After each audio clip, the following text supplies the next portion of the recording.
Hello, welcome to Nupas kitchen. વરસતા વરસાદમાં ગરમા ગરમ સરસ હૂંફાળું મજાનું સૂપ મળી જાય તો કેવી મજા પડી જાય. આજે મારા કિચનમાં આપણે સ્વીટ કોર્ન સૂપ બનાવશું, જે બનાવવું એકદમ સહેલું છે, ફટાફટ બની જાય છે. અને અત્યારે તો તાજી મકાઈ મળી રહી છે, તો સરસ એનો મજાનો ઉપયોગ કરી લઈએ. મેં એક પેનમાં પાણી મૂકી દીધું છે ગરમ કરવા, અને તેમાં તાજા ફ્રેશ કોર્ન 1 કપ ઉમેર્યા છે. આપણે આ કોર્નને પહેલાં બોઇલ કરી લઈશું.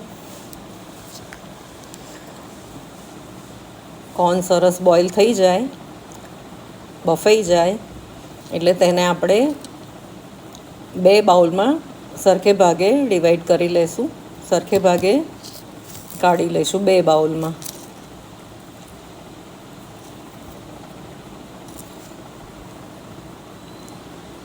મેં પનીર લીધું છે 1/4 કપ, 1/4 કપ ગાજર લીધું છે, બીજા શાકભાજી ઉમેર્યા નથી.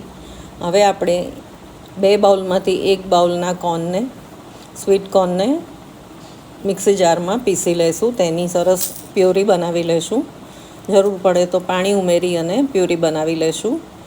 આ બનાવેલી પ્યુરીને આપણે એક પેનમાં એડ કરી લઈશું.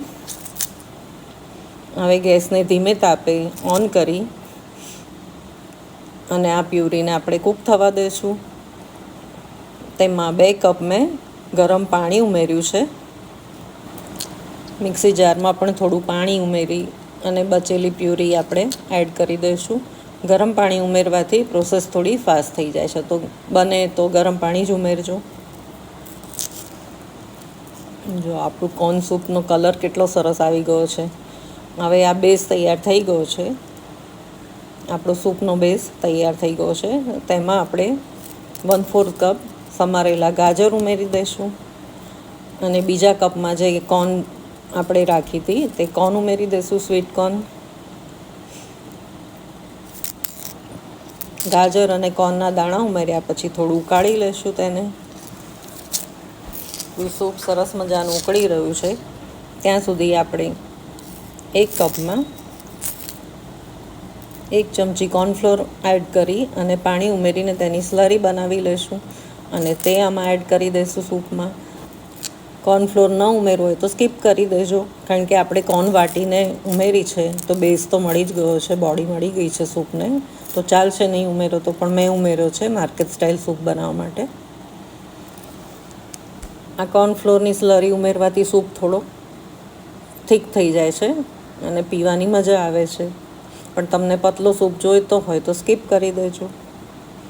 જો આપણું સૂપ સરસ મજાનું ઉકળી ગયું છે. છેલ્લે તેમાં મેં 1/4 કપ પનીરના ક્યુબ્સ એડ કર્યા છે. ઝીણા ઝીણા ક્યુબ્સ અમારી રાખ્યા હતા, ચોરસ ડાઈસ કરીને તે ઉમેરી દીધા છે. હવે સૂપને સરસ એક મજાનો ઉભરો આવી જાય ત્યાં સુધી આપણે ઉકાળી લઈશું. આ સૂપ અત્યારે વરસતા વરસાદમાં ગરમા ગરમ એટલું હૂંફાળું લાગે છે, પીવાની ઘણી મજા આવે છે. તેને બ્રેડ ટોસ્ટ કે થેપલા, પૂરી એમનેમ પણ તમે પી શકો છો. હવે છેલ્લે સૂપમાં મેં ચપટી ખાંડ ઉમેરી છે, 1/2 ટીસ્પૂન જેટલી. સ્વાદ મુજબ મીઠું ઉમેર્યું છે, અને 1 ટેબલ સ્પૂન વ્હાઈટ વિનેગર ઉમેર્યું છે. અને છેલ્લે થોડો કાળા મરીનો પાવડર પણ ઉમેર્યો છે. કોર્ન થોડા વાયડા હોય છે ખાવામાં, તો આ મરીનો પાવડર ઉમેરશો તો ડાયજેશનમાં હેલ્પ કરશે.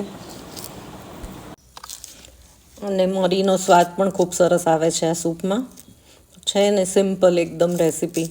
અને હા, લસણ કાંદાનો ઉપયોગ પણ નથી કર્યો, તો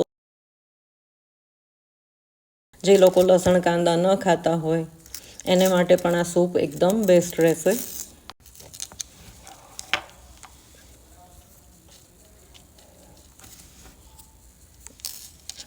આ બધું એડ થઈ જાય એટલે આપણે સરસ મજાનો એક ઉભરો લાવી અને પછી ગરમા ગરમ સૂપ આપણે સર્વ કરીશું.